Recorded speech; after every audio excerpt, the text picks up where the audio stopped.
Bonjour, bonjour à toutes et à tous, bienvenue dans cette nouvelle vidéo, pour ce nouvel épisode de l'été philosophique, l'été où vous pouvez bronzer malin et continuer à bronzer malin en bronzant philo. Je vous encourage tout de suite à vous abonner à la chaîne pour avoir les autres interventions de cet été philosophique et aussi les interventions des autres intervenants pour avoir le maximum de propositions. Aujourd'hui, nouvelle vidéo consacrée à un sujet qui m'est cher, la danse. Et nous allons aborder ce sujet par le biais, grâce à Paul Valéry et ce court livre, ce petit livre, mais qui n'en est pas moins puissant, qui s'appelle La philosophie de la danse. Alors, je dis court livre, c'est vraiment un tout petit livre, très pratique. Je dis que nous allons rentrer donc dans ce sujet de la danse avec Paul Valéry, donc la philosophie de la danse, et ça va être pour nous un prétexte de voir en quoi est-ce que la danse peut être un sujet philosophique comme un autre, et peut-être même d'essayer de voir en quoi est-ce que la danse est peut-être, voire sans doute, même probablement, un sujet philosophique particulier, et peut-être même le sujet philosophique par excellence. Je ne développerai pas ici aujourd'hui dans cette vidéo qui est quand même restreinte dans sa durée la figure et l'importance de la danse, notamment dans la philosophie de Nietzsche, ce qui fait écho à d'autres petites vidéos qu'on a fait précédemment. La danse qui incarne justement cette façon d'être, cette façon de philosopher qui incarne le stade dernier, en tout cas, de la philosophie.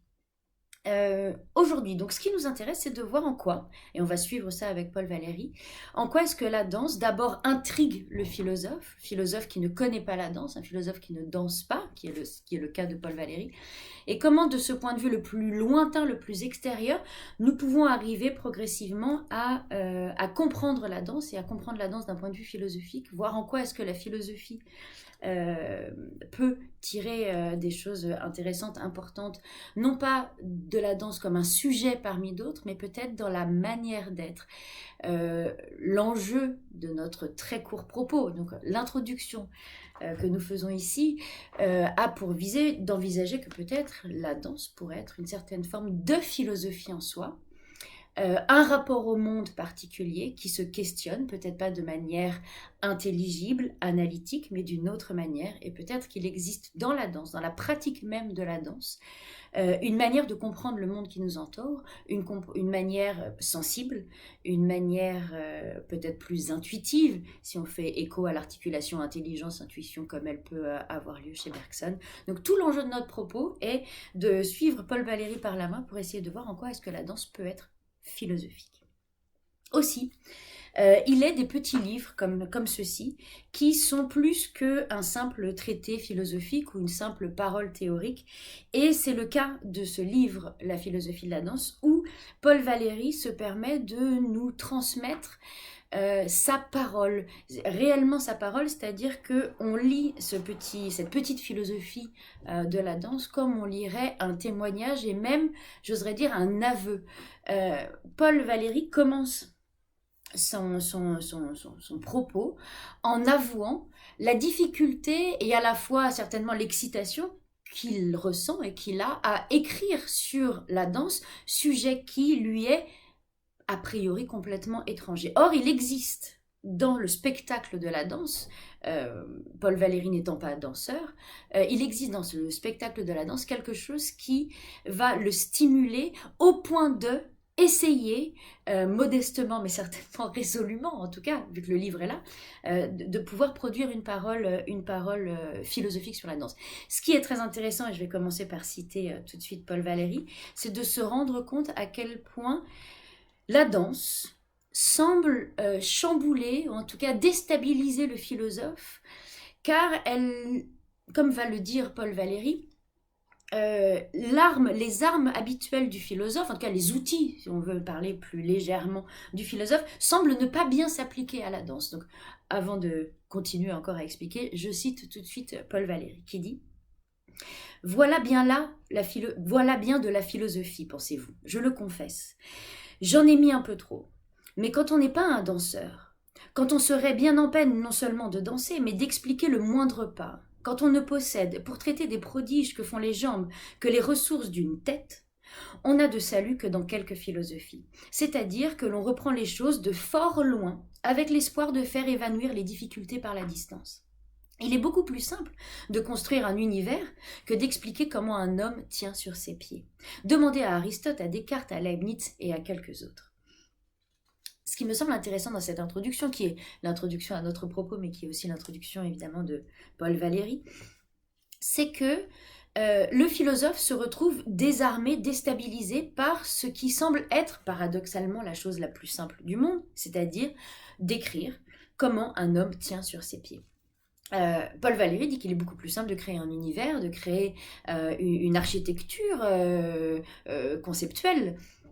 Et ça, c'est l'apanage des philosophes et des philosophes les plus doués et les plus talentueux et perspicaces et subtils et même artistes dans leur domaine. Or, ce qui semble déstabiliser le philosophe, qui s'excuse, c'est extrêmement rare d'avoir une parole de philosophe qui s'excuse de son incapacité première, a priori, à pouvoir parler d'un sujet. Le philosophe est souvent peu prompt à admettre qu'il existe des sujets qui lui échappent. Or, la danse semble être un de ces sujets. Pourquoi est-ce que la danse échapperait aux philosophes? En quoi est-ce que la danse semble se situer si loin? Et Paul Valéry utilise cette image de partir du plus loin pour essayer d'arriver au fur et à mesure vers le sujet voulu.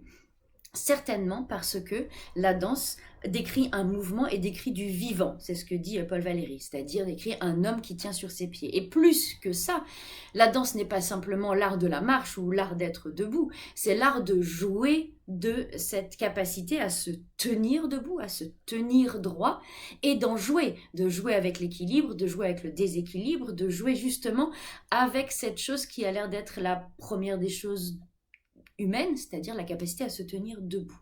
Et donc, il y a une certaine forme de remise en question de la philosophie par le simple fait que le danseur, c'est-à-dire l'objet de la danse, semble être quelque chose qui appelle au fondement même de l'humanité et de ce qui fait que nous sommes des êtres humains, c'est-à-dire notre capacité à nous tenir debout. Et paradoxalement, ça a l'air d'échapper aux philosophes. Cela pose une question. Paul Valéry, lui, s'excuse de ne pas être danseur pour pouvoir parler de la danse. Or, ça pose la question de est-ce que un danseur serait plus à même de parler de la danse qu'un philosophe? Or là, je pense qu'il est important de faire un point ou une parenthèse et de pouvoir dire que peut-être que Paul Valéry fait erreur. Si l'on demandait à un danseur de parler de la danse, certainement nous aurions un discours technique. Un danseur serait capable soit de parler de manière technique quel pas il fait, de décrire un pas, mais est-ce que le danseur serait capable d'avoir un discours philosophique sur sa pratique? Cela n'en est pas certain, bien au contraire. Le danseur danse, vous ferez une démonstration qui serait d'autant plus déstabilisante, qui ne réglerait pas le problème pour que la philosophie s'approche de la danse. Ou alors le danseur vous donnerait une explication des plus techniques et des plus... et là encore, le philosophe se retrouverait exclu, en tout cas, voilà, en dehors d'un langage technique.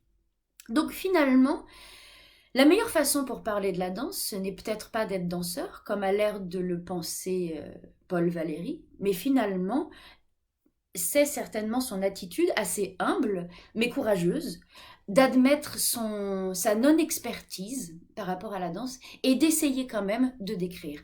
Alors, Paul Valéry s'excuse peut-être de la maladresse avec laquelle il va s'exprimer, mais c'est ce qui, pour nous, donne un récit d'une grande richesse, car c'est un récit qui s'ouvre à n'importe quel néophyte et à n'importe quelle personne qui peut être touchée par le spectacle de la danse. Et la vraie question, c'est ça, c'est qu'est-ce qui fait que la danse accroche ce philosophe, Paul Valéry en l'occurrence, qui a priori ne connaît rien. Et je pense que le terme d'être touché par la danse, car Paul Valéry commence à décrire la vision qu'il a d'une danseuse, et ça le touche. Il est ému, il est mu par ce spectacle de la danse. Le toucher, c'est-à-dire qu'il est touché dans sa sensibilité, mais il y a quelque chose qui déclenche chez lui un discours philosophique qui, évidemment, met en branle, finalement, à la fois ses certitudes et ses habitudes conceptuelles.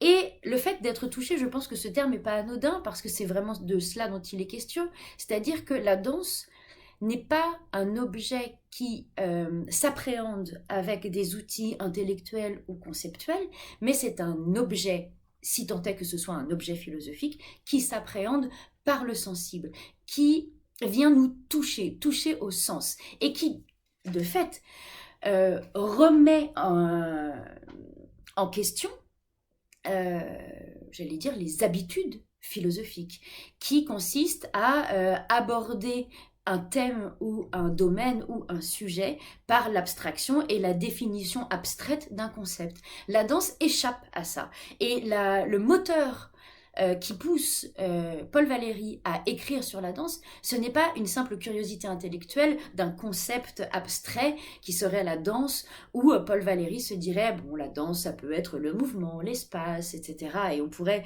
comme ça... comment dire, dérouler une liste de concepts qui seraient liés à la danse. Non, ce qui motive cette philosophie de la danse de Paul Valéry, c'est un sentiment.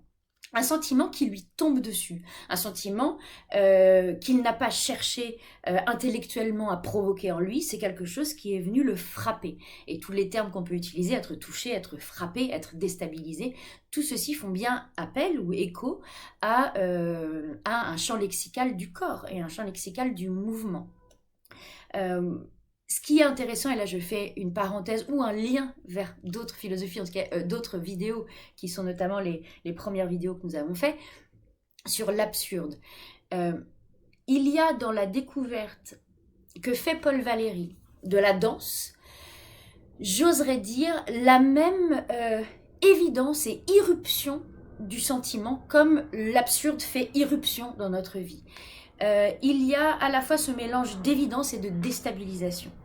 Et je ne dis pas que le spectacle de la danse est un spectacle absurde. Je dis juste que ce sont des irruptions qui viennent nous toucher au plus profond de notre intime et où tout un travail, que ce soit Camus dans le mythe de Sisyphe ou que ce soit Paul Valéry dans sa philosophie de la danse, tout un travail de réappropriation de ses sens, de réappropriation des concepts philosophiques habituels avec lesquels ces philosophes travaillent, vont être mis en place par cette irruption du sentiment de l'absurde chez Camus, et là, irruption d'un sentiment que l'on va essayer de définir au fur et à mesure en suivant Paul Valéry. Et donc, quel est ce sentiment qui vient ébranler Paul Valéry devant le spectacle de la danse?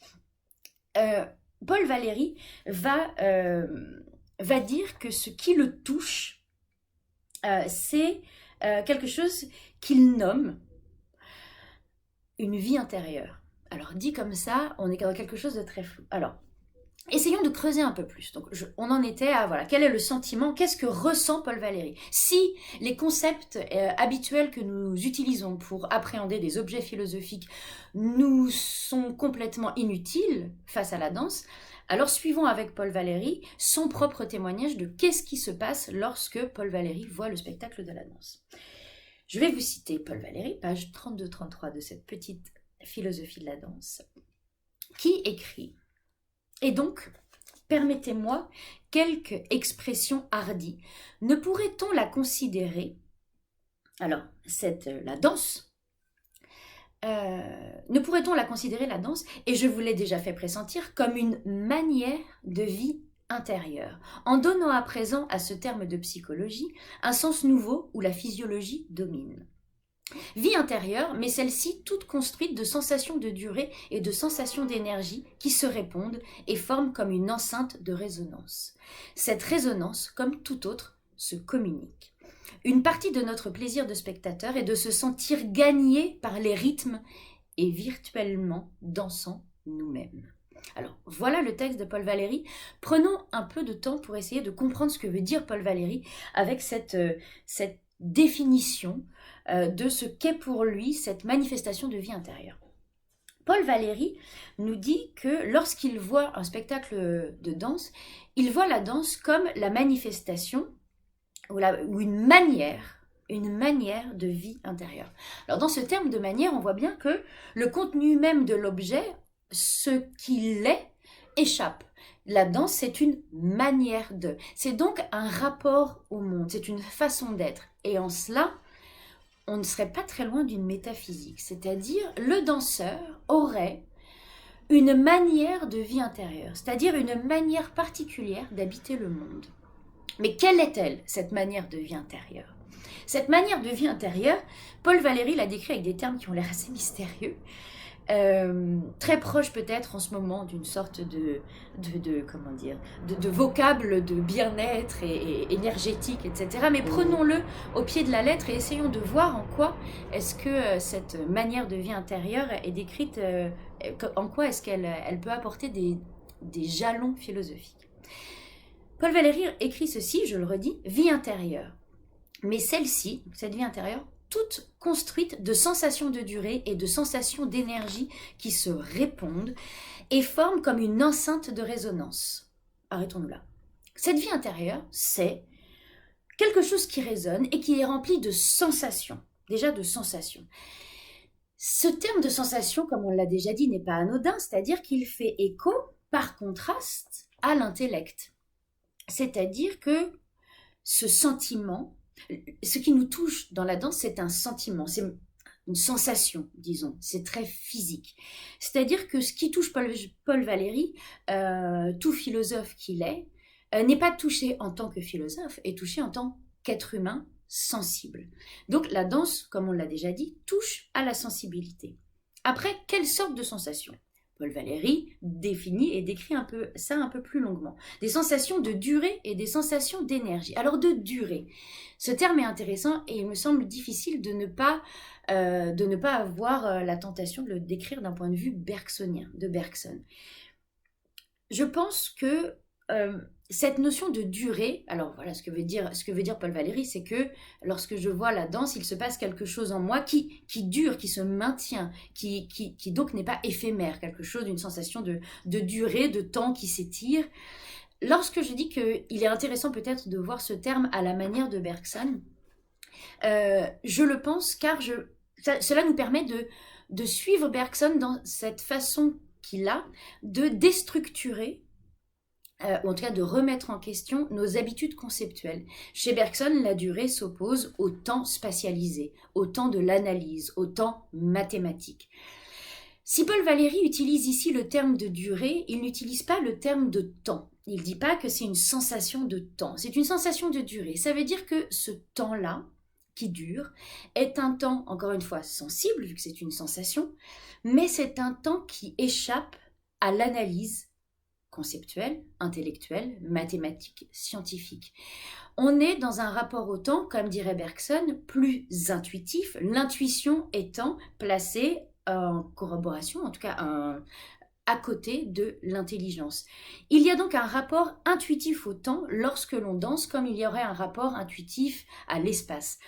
Cette notion de durée et ce rapport intuitif, il n'est pas à prendre à la légère comme une sorte de temps qui serait moindre.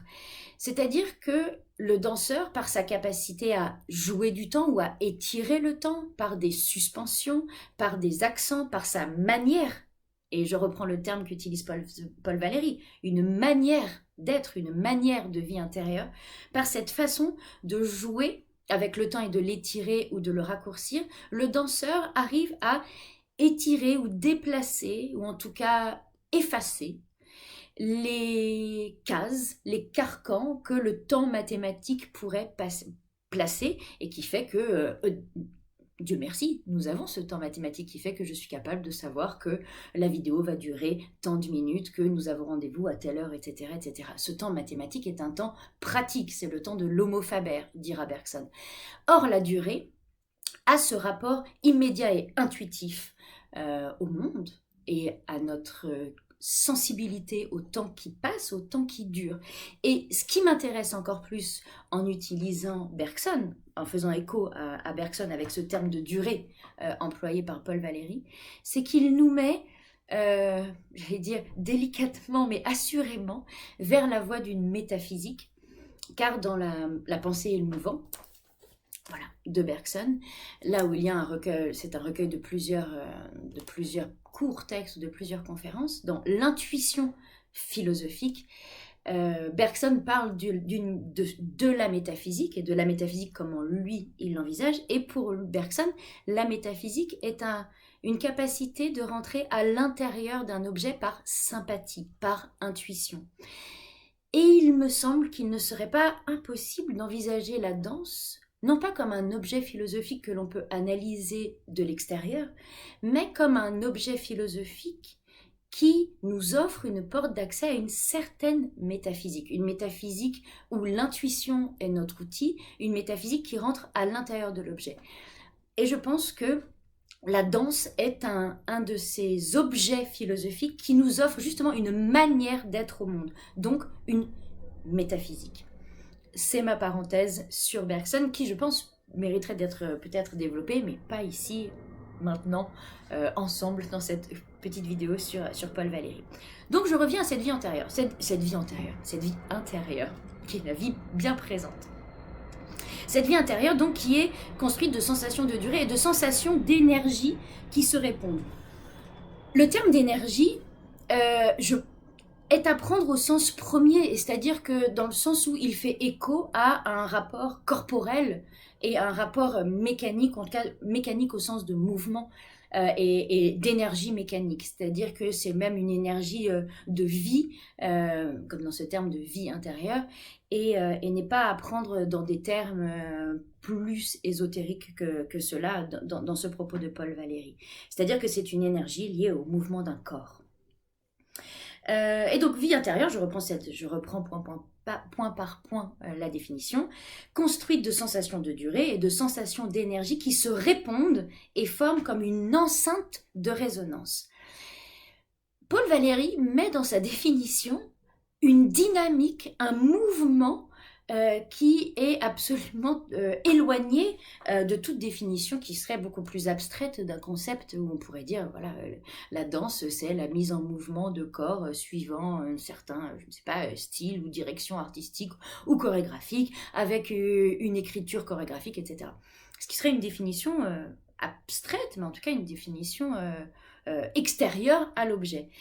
Paul Valéry fait l'effort de donner une définition très dynamique, c'est-à-dire en mouvement, et de sa définition naît, un mouvement perpétuel. C'est-à-dire que pour lui, la danse, c'est justement cette manifestation d'une vie intérieure qui, finalement, continue à bouger tout le temps, où les énergies, les sensations de durée se répondent avec les sensations d'énergie, et tout ça résonne, etc., ensemble. Donc, je ne prends pas plus de temps ou de soin à définir ce terme de résonance dans la définition même que crée Paul Valéry. Par contre, ce qui me semble très intéressant et ce qui nous permet d'aller un peu plus loin, c'est que Paul Valéry ajoute cette résonance, donc cette espèce de mouvement dynamique qui existe dans cette définition de la danse que fait Paul Valéry. Cette résonance, comme tout autre, se communique.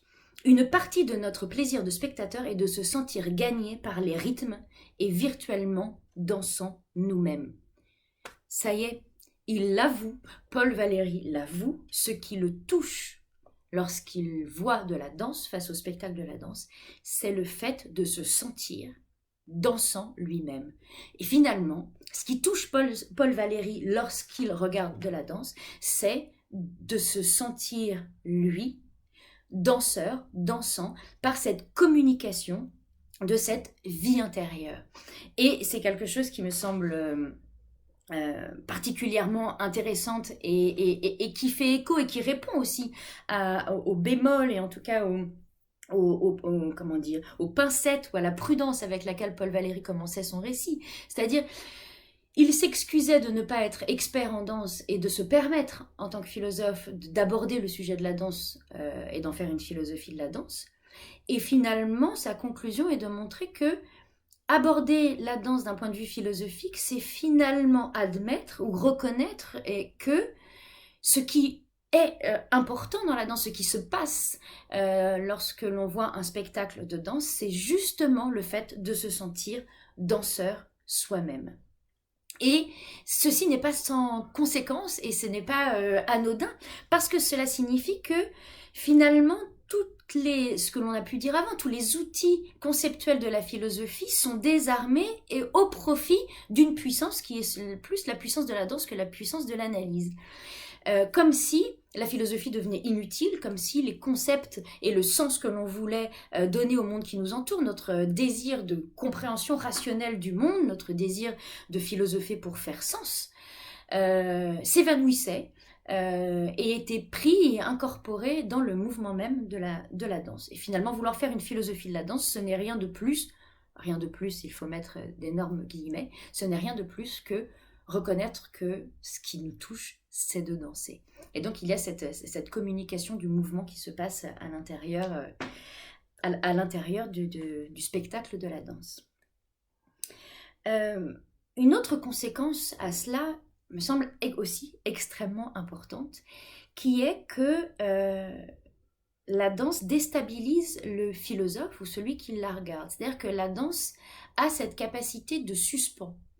Elle arrache celui qui regarde la danse de son cours habituel, de sa vie quotidienne, de ses habitudes conceptuelles. Il y a donc dans la danse quelque chose qui nous emmène plus loin que là où nous avons l'habitude d'aller quotidiennement.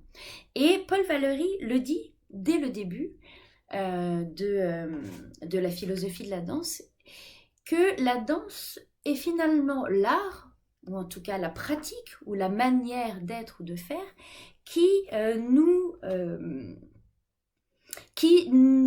ouvre, une porte et peut nous permettre de nous rendre conscients de capacités humaines, premières, profondes et fondamentales, que nous n'utilisons pas. Sans développer plus, je vous lis le passage qui est au début de la philosophie de la danse, où Paul Valéry écrit ceci. L'homme s'est aperçu qu'il possédait plus de vigueur, plus de souplesse, plus de possibilités articulaires et musculaires qu'il n'en avait besoin pour satisfaire aux nécessités de son existence. Et il a découvert que certains de ces mouvements lui procuraient par leur fréquence, leur succession ou leur amplitude, un plaisir qui allait jusqu'à une sorte d'ivresse. Et si intense parfois, qu'un épuisement total de ses forces, une sorte d'extase d'épuisement pouvait seul interrompre son délire, sa dépense motrice exaspérée. L'image des derviches tourneurs peut tout à fait venir lorsque l'on lit ces passages-là. Mais ça fait aussi écho à, vous savez, ces enfants qui tournent sur eux-mêmes jusqu'à éclater de rire. Et finalement, la danse révèle un peu cette capacité inutile que nous avons de nous mouvoir, ces capacités inutiles de mouvement, de possibilités articulaires et musculaires. Et en cela, la danse nous déplace de notre façon quotidienne de nous tenir, de nous mouvoir. Et en cela, elle n'est pas, encore une fois, éloignée de la notion d'absurde.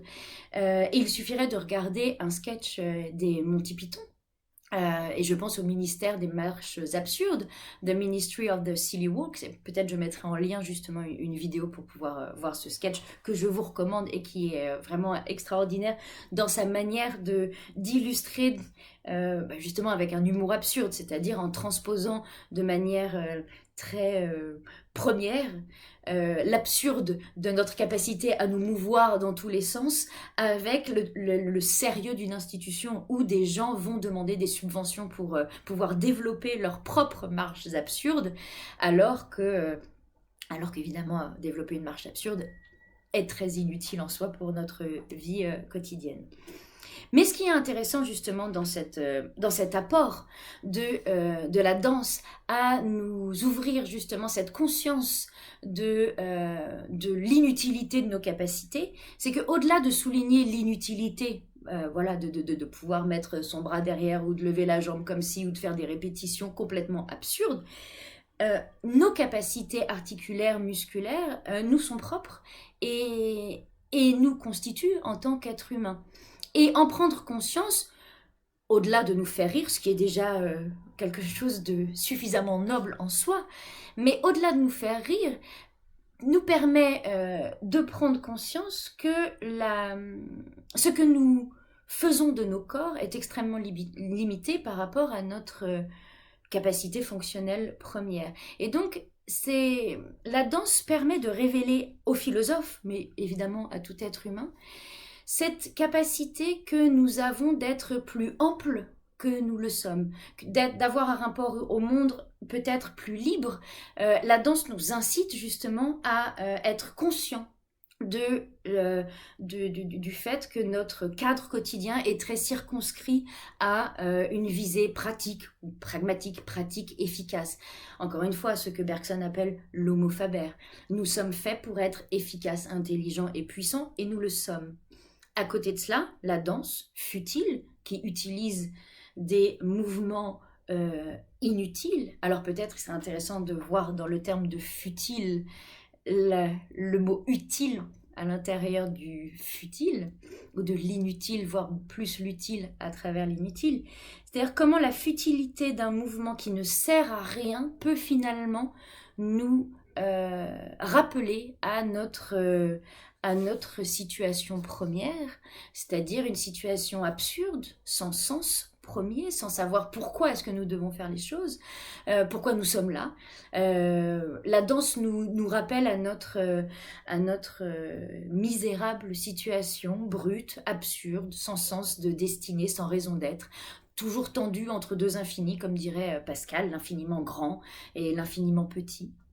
Et finalement, la danse, dans cette capacité qu'a le danseur à se jouer de son équilibre et de ce déséquilibre, avec sa maîtrise parfaite, sa technicité, son savoir parfait, sa virtuosité, permet à l'homme commun de prendre conscience, mais non pas intellectuellement, comme on l'a vu avec Paul Valéry, mais de ressentir profondément cette appartenance à une humanité qui déborde des cases pratiques. Aussi, la danse, et je vous enjoins à ça et je vais vous laisser sur ça aujourd'hui, la danse dans cet objet assez mystérieux qu'il représente, dans cet autre monde, permet, et Paul Valéry le montre, d'apporter à la philosophie une prise de conscience des fondements même de ce que peut être un être humain.